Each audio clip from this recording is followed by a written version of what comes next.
Abençoadas, hoje a saudação vai apenas para a igreja que está nos assistindo através desse vídeo, porque a igreja que se reúne aqui no Parque Paulista por uma determinação do nosso governo, pela autoridade que foi constituída por Deus, devido aos últimos acontecimentos, não pode estar reunida. Nós nos submetemos a essa autoridade porque ela foi colocada pelo próprio Deus. E veja bem, se você não consegue se submeter a uma autoridade que você vê, como é que você vai se submeter a uma autoridade que você não vê, que é o próprio Deus? Mas cremos que Deus, Ele tem o controle de tudo. Tudo que está acontecendo aí no mundo, nada fugiu do controle do nosso Pai. Nosso Pai, Ele tem tudo controlado em suas mãos. O apóstolo Paulo, escrevendo aos Hebreus, no capítulo 1, nos 2 primeiros versos, ele diz que todas as coisas, todas estão debaixo do controle de sua vontade. Todas as coisas são regidas pela vontade da palavra do nosso Pai. De uma árvore não cai um fio de cabelo se Ele não autorizar, se Ele mesmo não fizer cair. E imagina você, essa peste que está acontecendo aí no mundo, não é o diabo, não é o inimigo, é Deus mesmo que está controlando todas as coisas. Assim é? Recebo que você entenda assim, e vamos aqui tratar de um assunto da palavra do nosso Pai. Estamos aqui para isso, é isso? Vamos falar a respeito de uma igreja sem pecado. Uma igreja sem pecado. Já falamos aqui 2 ou 3 vezes nesse assunto e vamos tornar a falar. Por quê? Porque a própria igreja, aquela que foi comprada com sangue, a própria igreja se vê em pecado. Se você conversar com alguém de uma igreja, não importa a denominação, não importa a religião, não importa o tempo, ela vai dizer que sim, que está em pecado. E não é isso que diz o Evangelho. Olha, a igreja, aquela que foi predestinada antes da fundação do mundo e na cruz, foi justificada por Cristo. Essa igreja, ela não tem pecados. Mas, infelizmente, ou por falta de conhecimento, ainda se diz que a igreja está em pecado. Diz e se pratica obras em função do pecado. Quando alguém se batiza nas águas, se batiza com qual intenção? Para perdão dos pecados. Mas que pecado, se Cristo na cruz já tirou os nossos pecados? Mas mesmo assim, continua se batizando nas águas para a remissão de pecados. Quando alguém faz a suposta santa ceia, não é isso? Com pão e com vinho, existe um momento onde o palestrante ele diz o seguinte: examine-se, pois, o homem a si mesmo, para depois participar. Examinar o quê? O suposto pecado. Mas o Evangelho diz que na cruz, Cristo tirou os nossos pecados. Existe uma religião que tem até o confessionário, né, que as pessoas, lá os participantes, vão até ali para confessar o suposto pecado. E a igreja de Cristo, ela está sem pecados. E veja bem, tudo isso com respaldo da Bíblia. O batismo nas águas, a Santa Ceia, o confessionário, tudo com o suporte da Bíblia, tudo com o respaldo da Bíblia, não do Evangelho. Não do Evangelho. O respaldo que a religião usa é... Olha, a nossa doutrina não é a Bíblia. Está na Bíblia. A nossa doutrina é o Evangelho da graça, o Evangelho que foi dado ao apóstolo Paulo lá no paraíso. Essa é a nossa doutrina, porque eles pegaram da Bíblia o seguinte: o apóstolo João, ele disse que sem pecado alguém se faz mentiroso. Se alguém confessa que não tem pecado, nós confessamos, de acordo com o Evangelho, nós não temos pecado. Segundo João, nós somos mentirosos. Mas João também explica que pecado para o judeu era transgredir a lei. Quando alguém transgredia a lei, esse era chamado de pecador por Moisés. Lembra da mulher adúltera? Aquela que foi levada na presença de Jesus? O que foi que ela fez de errado? Um adultério? Não, ela foi pega no adultério. Mas como o adultério? O adultério é uma transgressão a lei de Moisés, então ela foi considerada uma pecadora. Porque se não tivesse a lei de Moisés para acusar aquela mulher, ela não seria chamada de pecadora. Olha, abençoados, Jesus de Nazaré, ele prometeu para nós, a igreja, é o Espírito da verdade, que iria vir explicar sobre o pecado. João 16,9, ele diz que o Espírito da verdade viria explicar o pecado. Mas explicar o quê? Que nós estamos em pecado? Não, para isso não precisava, porque a respeito do pecado, todos já estavam convencidos. Mas ele veio explicar que a igreja, depois da cruz, não tem pecados. A igreja, depois que Cristo morreu e ressuscitou, está sem pecado. Diz que convenceria do pecado. Convencer de que maneira? Explicando que a morte de Cristo na cruz aniquilou o pecado. Por isso que nós falamos, a igreja de Cristo está sem pecado. Então vamos ao Espírito da verdade. Romanos capítulo 5, vamos ler aqui 4 versos. Os 2 últimos do capítulo 5, que é o verso 20 e o verso 21, e depois os 2 primeiros do capítulo 6, o versículo 1 e o versículo 2. Porque Romanos não é um livro, Romanos é uma carta. Essa divisão que existe foi feita pela sociedade bíblica para uma melhor compreensão. É isso? Não é um livro, é uma carta. E carta não tem divisão. Vamos ler aqui, ó. Romanos capítulo 5, versículo 20. Veio, porém, não estava, veio a lei para quê? Para que a desobediência fosse conhecida, para que a ofensa abundasse, para que a desobediência de Adão fosse conhecida. Essa foi a finalidade de Deus em colocar, em inserir a lei de Moisés, para que a desobediência fosse conhecida. E diz mais o apóstolo Paulo: mas onde o pecado foi conhecido, onde o pecado abundou, o que aconteceu? Superabundou a graça. A graça veio muito mais além do que o pecado, do que a desobediência, do que a lei de Moisés. A graça teve um efeito muito maior do que o pecado. O versículo 21, para quê? Para quê? Para que a graça superabundou? Para que, assim como o pecado reinou na morte, o Evangelho diz que a lei é um pacto de maldição e morte, aonde estava o pecado. Também a graça, quando é que começou a graça? Na cruz do Calvário, quando Cristo morreu e ressuscitou. Para que também a graça reinasse pela justiça, agora diferente da lei, que foi para a morte, a graça para a vida eterna. A graça é diferente da lei. A lei, ela reinou para a morte. A graça, ela reina para a vida, por meio de Jesus Cristo, nosso Senhor. Nosso Senhor. Então, abençoados, nós estamos aqui lendo que a graça superabundou, aonde abundou o pecado. O versículo 1 do capítulo 6 diz assim: depois que nós entendemos que onde superabundou a graça, o pecado já tinha abundado. Ou onde o pecado abundou, superabundou a graça. Que diremos, pois? Permaneceremos nós no pecado para que a graça abunde? Para que a graça aumente?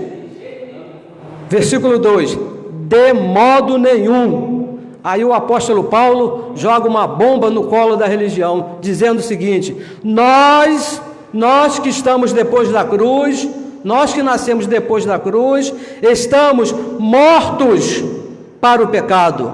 Vamos repetir: nós que estamos mortos para o pecado. Como? De que maneira, de que modo viveremos ainda nele? De modo nenhum, diz o apóstolo Paulo. Nós estamos mortos para o pecado. A religião, toda ela, sem exceção, toda ela nos apresenta em pecado. Toda ela diz que nós temos uma dívida com Deus, uma dívida que foi inserida por Adão.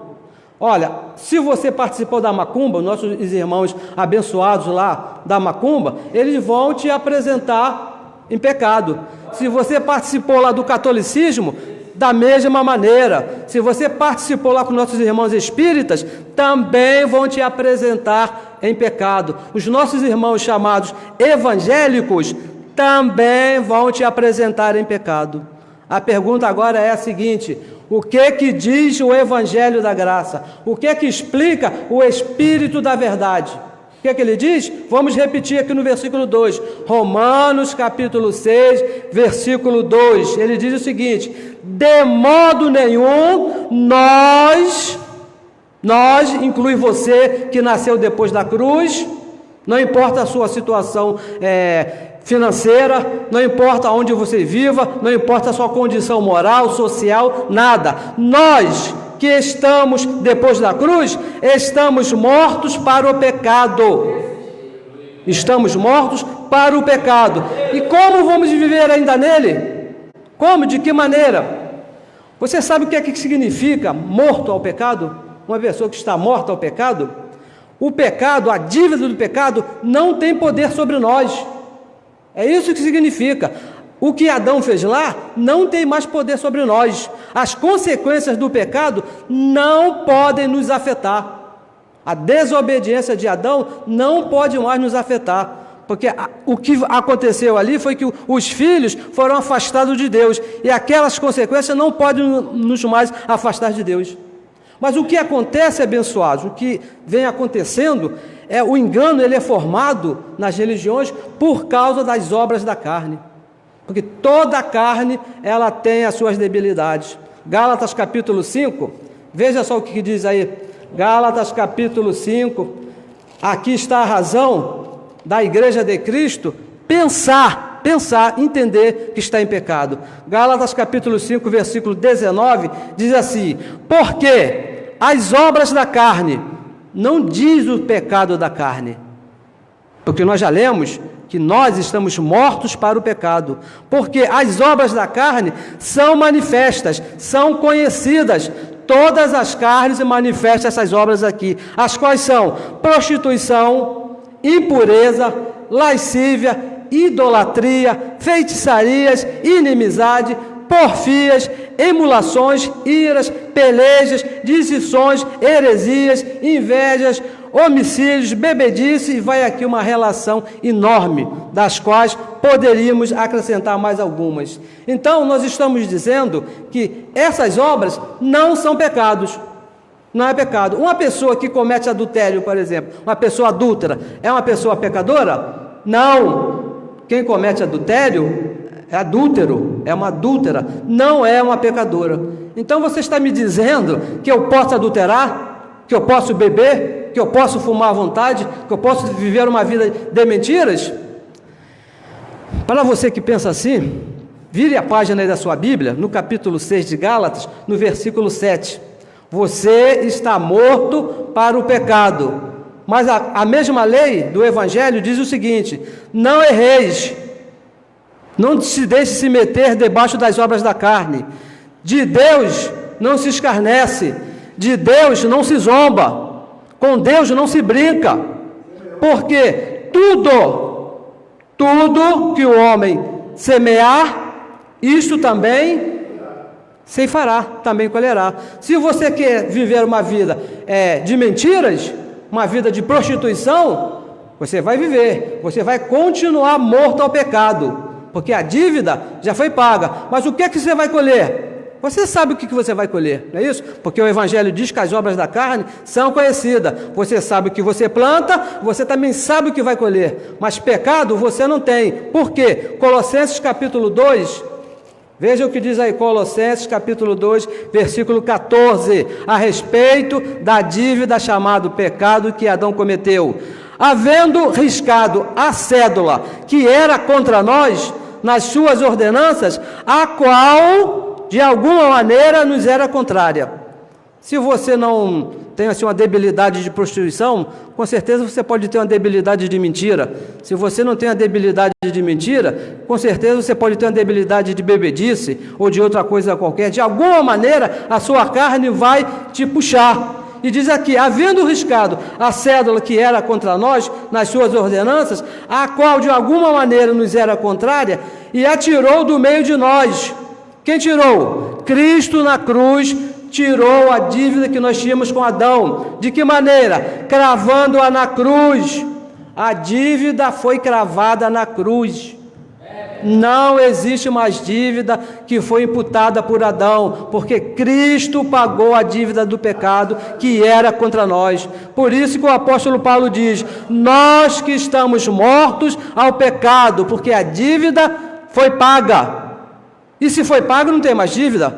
Como é que alguém vai te cobrar alguma coisa que já foi pago essa dívida? Alguém cobra 2 vezes para você a mesma dívida? E a nossa dívida com o pecado foi paga por Cristo. Uma coisa que você precisa entender, que tem que ficar bem claro, abençoados, que você não é essa carne, aonde está a prostituição, onde estão todos os desejos enganosos. Hebreus capítulo 2, versículo 14, nós já falamos aqui várias vezes e vamos tornar a falar. Nós, os filhos, participamos de um corpo de carne que está cheio de debilidade.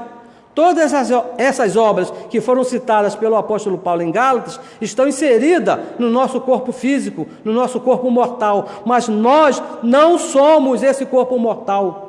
Eu não sou isso aqui que você está vendo, eu sou o Espírito que está aqui dentro, que está te falando. Isso aqui é a roupa que veste o meu corpo, cheio de desejos enganosos. Mas como eu não sou esse corpo, eu vivo pelo Espírito. O Evangelho diz que aquele que se une a Deus, aquele que se une a Cristo, é um só Espírito com Ele, porque Deus não é a carne, Deus é o Espírito. 2 Coríntios 3,17 diz que Deus é o Espírito. Você não é a carne, você é o Espírito. Escrevendo aos Coríntios, capítulo 4, versículo 7, o apóstolo Paulo diz que nós temos um tesouro dentro de um vaso de barro. O tesouro é o Espírito de Deus, é o conhecimento que está aqui dentro, e o vaso de barro é essa carne. Para quê? Para que a glória, para que a honra não seja do vaso. A honra é de Deus mesmo, é do Espírito, que pagou a nossa dívida. A honra não pode ser nossa, a honra é dele, porque foi ele quem pagou a dívida. Agora, como é que está o Espírito em relação ao pecado? A carne, nós sabemos que está debilitado, por causa das obras da carne, que a dívida foi paga. Como está você? Como está a igreja em relação ao pecado?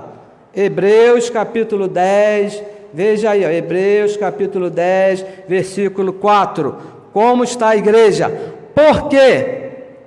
Hebreus capítulo 10, versículo 14, diz assim: porque com uma só oferta, com um só sacrifício, com só uma vez, a dívida foi paga uma vez, uma só oferta, nos aperfeiçoou até quando? Até a próxima reunião? Até você fazer a próxima coisa errada? Não, estamos falando do teu espírito, porque com uma só oferta, Cristo ali na cruz nos aperfeiçoou para sempre. Para sempre, não é até amanhã, não é até depois da manhã, é para sempre. Para sempre, o pacto é eterno. Os que são santificados ali na cruz do Calvário.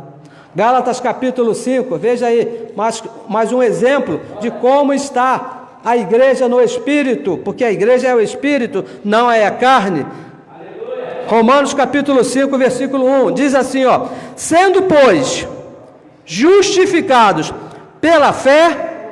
Onde foi isso? Onde foi que começou a fé? Onde foi estabelecida a fé? Ali na cruz do Calvário, através da morte de Cristo Jesus. Temos, não é que você vai ter, preste bem atenção, não é que você vai ter, não se meta em batalha espiritual por causa disso. Temos paz com Deus.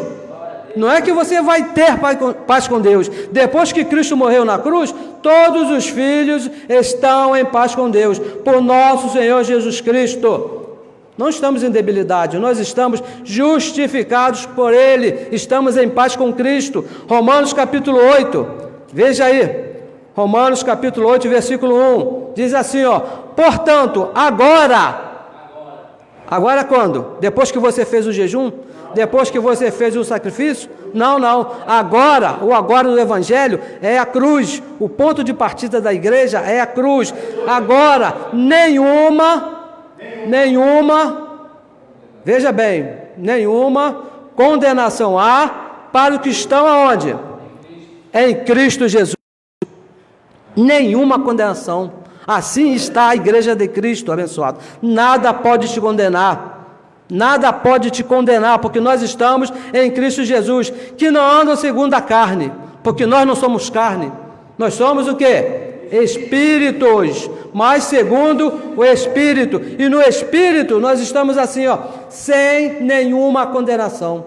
Nada pode te condenar, porque Ele, Cristo, nos justificou lá na cruz. Ninguém pode apontar pecado em você. Romanos capítulo 5, versículo 1, volte uma página aí, Romanos 5:1 diz assim, ó: sendo, pois, justificado pela fé, temos paz com Deus por nosso Senhor Jesus Cristo. Lemos mais uma vez, estamos em paz com Cristo. 2 Coríntios, capítulo 5, versículo 19. Olha só como é que está a igreja de Cristo, para você que ainda prega que a igreja está em pecado. Romanos capítulo 5, versículo 19, diz assim, isto é, preste bem atenção, isto é, que nós estamos falando, Deus mesmo, não é outro, é Deus, estava em Cristo. O assunto é tão sério, o negócio é tão importante, que Ele não mandou ninguém, foi Ele mesmo, o próprio Deus que estava ali. Deus estava em Cristo, reconciliando, voltando ao concílio, que nós perdemos lá em Adão por causa da dívida, reconciliando consigo o mundo, não, olha só o que diz o finalzinho do verso, não lhes imputando, não colocando em ninguém os seus pecados. Deus não coloca pecado em ninguém. Quem coloca pecado nos homens são os próprios homens, são os pastores, são os sacerdotes, são os apóstolos, são aqueles que te apontam na rua, esses colocam pecado em você, mas Deus, olha o que está escrito aqui, não lhe imputando os seus pecados, e pôs em nós a palavra da reconciliação. Estamos reconciliados com Cristo, e foi Ele mesmo que nos reconciliou, foi Ele mesmo que tirou o nosso pecado. A igreja de Cristo não tem pecado. A igreja de Cristo não pode ser vista em pecado. Embora que você faça alguma coisa errada nessa carne, estamos justificados. Como nós falamos, o Evangelho diz, se você plantar, você vai colher. Você se policia, você se eduque essa carne. Você não precisa de 3 mulheres, você não precisa de 4 homens, você não precisa beber uma caixa toda, você não precisa viver uma vida de mentira, porque é isso que você vai colher. Isso, mas pecado, Deus não te vê em pecado. Deus não te vê em pecado. Amém? Olha, na cruz, Cristo desfez o pecado, pagou a dívida. A dívida foi paga na cruz. Na cruz, não existe mais pecado, não existe pecador, não existe mais pecador no mundo. Você não pode ser chamado de pecador, porque Cristo pagou a dívida. Vamos repetir, Cristo pagou a dívida que nós tínhamos com o pecado, lá na cruz, estamos zerados. A nossa conta lá, ó, quanto ao pecado, está zerado. Estamos mortos ao pecado. E foi Cristo mesmo quem pagou essa dívida. Vamos ver mais aqui, ó. Vamos ver mais. Romanos, capítulo 3, versículo 23. Vamos ler mais uma vez esse versículo que é tão conhecido. Não é isso? Olha só. Por quê? O que diz aí na sua Bíblia? Porque todos pecaram, e destituídos estão da glória de Deus, foram afastados da glória de Deus. Aí diz, então como é que não existe pecado? Se diz aqui que todos pecaram e destituídos foram da glória de Deus, então todos estão em pecado. Vírgula, preste atenção na vírgula, a frase não terminou. Está dividido, mas não terminou. O versículo 24. Sendo justificado gratuitamente pela sua graça. Quem é que foi justificado gratuitamente pela sua graça? Quem é que teve a dívida paga pela sua graça? Aqueles que pecaram e que foram destituídos da glória de Deus. Os mesmos que foram destituídos foram justificados gratuitamente pela graça de Deus, pela redenção que há em Cristo Jesus. Onde fica o pecado? Se eu fui justificado. Adão pecou, foi destituído. Na cruz, Cristo me justificou. Aonde que fica o pecado na minha vida? O que restou, abençoado, foram as obras da carne. Nós falamos aqui, Gálatas capítulo 5, versículo 17, que não podem nos separar do amor de Deus. As obras da tua carne não podem te separar do amor de Deus. Se você cometer, matar alguém, um assassinato aí, você vai ser afastado do amor de Deus? Não, você vai ser afastado da sociedade, vai ficar 30 anos preso, vai estar afastado da sociedade, mas do amor de Deus não pode. Por quê? Porque o nosso ministério não é a carne, o nosso ministério é do Espírito, e no Espírito nós estamos sem pecado, estamos mortos ao pecado, fomos justificados por Cristo do pecado. Estamos mortos. E repetimos várias vezes, falamos várias vezes, porque como diz um ditado, nós já repetimos aqui algumas vezes, a mentira já está estabelecida por tantos anos, não é isso só eu, tenho mais de 30 anos que vejo essa mentira aí sendo estabelecida, que o homem está em pecado. O homem não está em pecado, o homem foi justificado por Cristo na cruz. Cristo pagou o preço por você, meu irmão. Você não tem pecado. O que resta para você é viver uma vida conforme Cristo fez, sem pecado, se comportando dignamente de um filho de Deus, fugindo das obras da carne, que pode estragar a tua vida aqui nesse reino. O propósito do pecado, ele foi cumprido. Foi cumprido. Veja bem, Romanos capítulo 3, versículo 25. Depois que fomos justificados pela redenção em Cristo Jesus, ao qual Deus propôs para a propiciação pela fé no seu sangue, para demonstrar a sua justiça pela remissão dos pecados dantes cometidos, sobre o conhecimento, sobre a paciência, sobre o controle de Deus. Tudo foi um controle de Deus. Houve um propósito nesse pecado. O pecado lá em Adão teve um propósito de Deus. Não foi nada por acaso, não foi um acidente. Houve um propósito. Que propósito foi esse? Fazer os filhos de Deus serem semelhantes a Deus, conhecedores do bem e do mal. Esse foi o propósito de Deus lá em Adão. Efésios capítulo 1. Veja aí, Efésios capítulo 1. Versículo 4 e versículo 5, olha aqui, ó, o propósito de Deus. Quando foi estabelecido esse propósito? Como também, Deus falando de Deus, nos elegeu, nos escolheu, nele, a escolha de Deus. Quando Deus te escolheu, a escolha foi feita nele. Quando? Quando você nasceu? Quando você levantou a sua mão e aceitou a Jesus como seu Salvador? Não. Antes da fundação do mundo, para que fôssemos o quê? Santos. Esse era o propósito de Deus. Santos e irrepreensíveis diante dele em amor. Versículo 5. E nos predestinou para filhos de adoção por Jesus Cristo, para si mesmo, segundo o querer de sua vontade. Foi segundo a vontade dele. Veja, abençoados, você é santo porque foi santificado na cruz. Deus tinha um propósito, te escolheu lá antes da fundação do mundo, na cruz ele te justificou. Você passou pela obra de Adão, foi manchado por Adão, mas na cruz ele tirou esse pecado. Você não tem pecado. Todos desobedeceram, isso é verdade, lá em Adão, mas todos foram justificados lá na cruz do Calvário. Romanos capítulo 5, volte aí, esse versículo também fala bem. Romanos capítulo 5, versículo 18, diz assim, ó, explica bem. Receba o que você entenda, receba o que você tem os olhos do entendimento iluminados, para entender que você não tem pecado, que você é um filho de Deus, que diz assim, ó, pois assim, uma só ofensa, a desobediência de Adão, veio o juízo sobre todos os para a condenação. Então, por causa de Adão, todos foram condenados. Assim também, da mesma maneira, do mesmo modo, do mesmo jeito, por um só ato de justiça, veio a graça sobre todos os homens, para a justificação de vida. Eu acho que mais claro do que isso, como dizia um pastor amigo meu, mais claro não canto galo. Não é possível?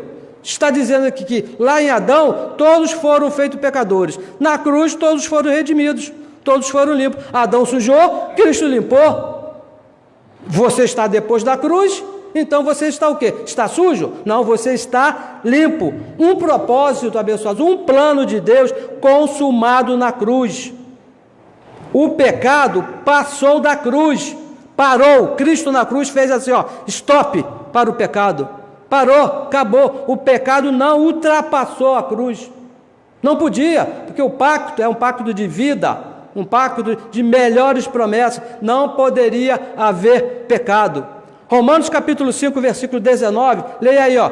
Porque como pela desobediência de um só homem, de Adão, a desobediência de Adão, não foi a tua desobediência, você foi participante de Adão.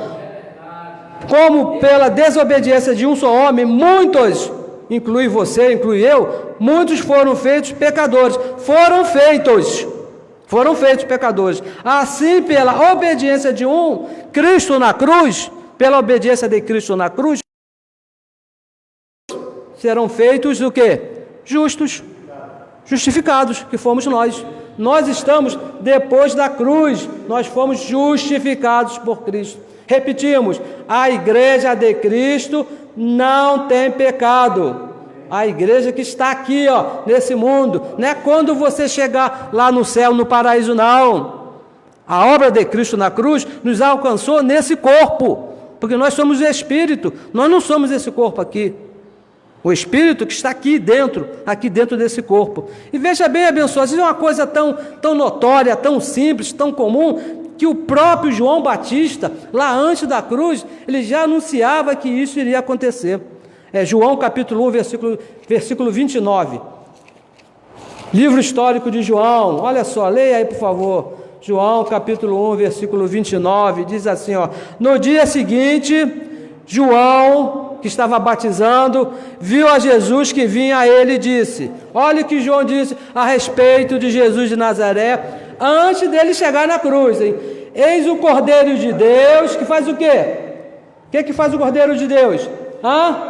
Que tira o pecado do mundo. Mas o Cordeiro ainda estava vivo. Quando João falou isso, o Cordeiro ainda estava vivo, que era Jesus de Nazaré. E veja agora aqui, 1 Coríntios capítulo 5, versículo 7. Olha só, versículo 7. Depois que Cristo morreu, olha o que diz aqui o apóstolo Paulo à igreja de Corinto, e hoje nós falamos para você: alimpai-vos, pois, do fermento velho da lei, para que sejais uma nova massa, assim como estáis sem fermento.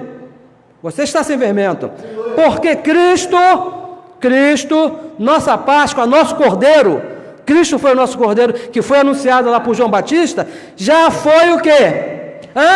O que está escrito? Já foi sacrificado. O nosso Cordeiro, que foi Cristo, já foi sacrificado. Bem, João Batista disse o seguinte, que quando ele fosse sacrificado, ele tiraria o pecado. Paulo diz que ele já foi sacrificado. Agora fica a seguinte pergunta: tirou ou não tirou o pecado? Estamos em pecado ou estamos sem pecado? Se ele morreu, se ele ressuscitou, abençoados, é simples, é claro, é fácil de entender que nós, a igreja, estamos sem pecado. Uma igreja sem pecado. Efésios capítulo 5,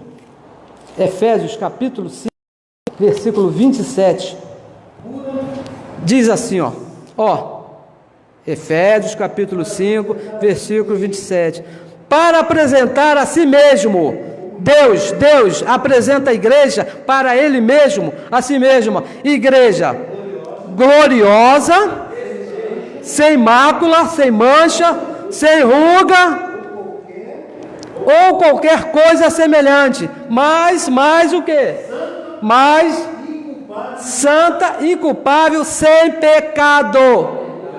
Sem pecado, assim está a igreja de Cristo, sem pecado.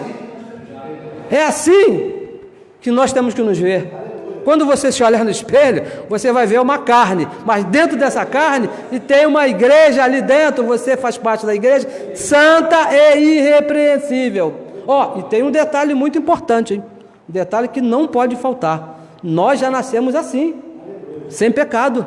Quando a sua mãe lá sofreu lá na maternidade que você veio ao mundo esse corpo, nós já nascemos sem pecado. Efésios capítulo 2, olha só, leia aí, 2:1. Efésios capítulo 2, versículo 1 diz assim, e nos deu vida. Primeiro preste atenção, essa é uma carta que o apóstolo Paulo escreveu para uma igreja que passou nos dois tempos, antes da cruz e depois da cruz. E nos deu vida, estando nós mortos nos nossos pecados e nas nossas ofensas. Essa igreja, ela participou da época onde o pecado estava vivo, antes da cruz. Mas quando Cristo morreu e ressuscitou, esta igreja viveu, recebeu vida. Assim como nós que estamos depois da cruz, já nascemos com vida. Nesse corpo, o nosso espírito já nasceu vivo. Agora, abençoados, nós estamos aqui sem pecados, porque Ele morreu e Ele ressuscitou. 1 Coríntios, veja aí, Coríntios capítulo 15, versículo 17, procure aí por favor. Primeira carta que o apóstolo Paulo escreveu a Corinto, capítulo 15, versículo 17. São versos que nós usamos, que estão bem claros no Evangelho, para mostrar para você que a igreja está sem pecado. Está escrito. E se está escrito, nós cremos. Diz assim, 15, 17. Diz assim, cadê? Aqui está.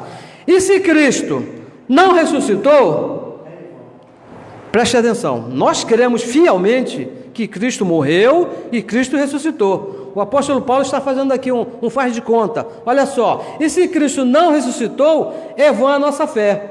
E ainda o quê? Permanecemos nos nossos pecados.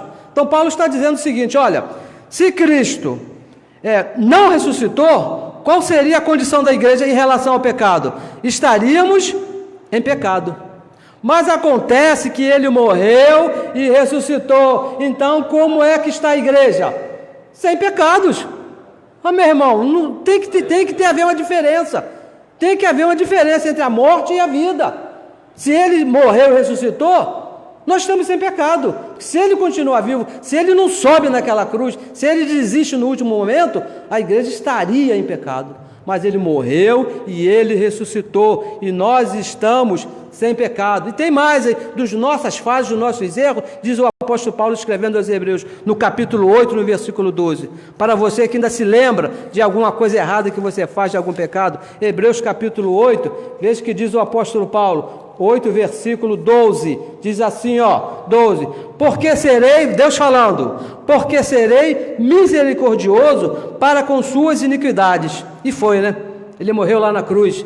E de seus pecados e de suas prevaricações, o que ele vai fazer? Não me lembrarei mais. Não me lembrarei mais. Deus não se lembra. Olha, passou, caiu no mar do esquecimento. Não temos pecado. Não existe pecado na nossa vida, porque Cristo tirou o nosso pecado. Olha, já falamos três ministrações, essa é a terceira que nós falamos a respeito desse assunto. Vamos aqui fazer uma conclusão para fechar esse assunto. Hebreus capítulo 9, versículo 26. O último versículo, para concluir esse assunto. Hebreus capítulo 9, versículo 26. Diz assim, de outra maneira, diferente da morte de Cristo na cruz, de outra maneira, necessário lhe fora padecer muitas vezes desde a fundação do mundo. Mas agora onde? Na cruz, mas agora na cruz, na consumação dos séculos, quando terminou a lei de Moisés, na consumação dos séculos, uma única vez, um único sacrifício se manifestou para quê? O que está escrito na sua Bíblia aí? Não na minha, na sua. Para quê? Para que ele se manifestou ali na cruz? Qual foi a intenção da morte de Cristo ali na cruz? Segundo o apóstolo Paulo escreveu aos Hebreus, capítulo 9, versículo 26. Para aniquilar, para destruir o pecado pelo sacrifício de si mesmo. Ô abençoado, eu recebo, a minha oração nesse momento é que você entenda que você não tem pecado, que você creia naquilo que está escrito. Eu recebo que você entenda que você faz parte de uma igreja, como diz o apóstolo Paulo, lá os Efésios capítulo 5, versículos 25, 26 e 27, uma igreja santa, perfeita, sem ruga, sem mancha, sem mácula, que você viva uma vida tranquila e se comportando de acordo com a vocação que você foi chamado. Você foi chamado para ser santo, por isso que ele morreu na cruz e pagou os nossos pecados, pagou a dívida que nós tínhamos. Você não tem pecado, você é um abençoado com todas as bênçãos. Abençoado, receba aí uma excelente semana, a graça e a paz da parte daquele que tirou o teu pecado, da parte dele, a graça e a paz. Abençoados com todas as bênçãos.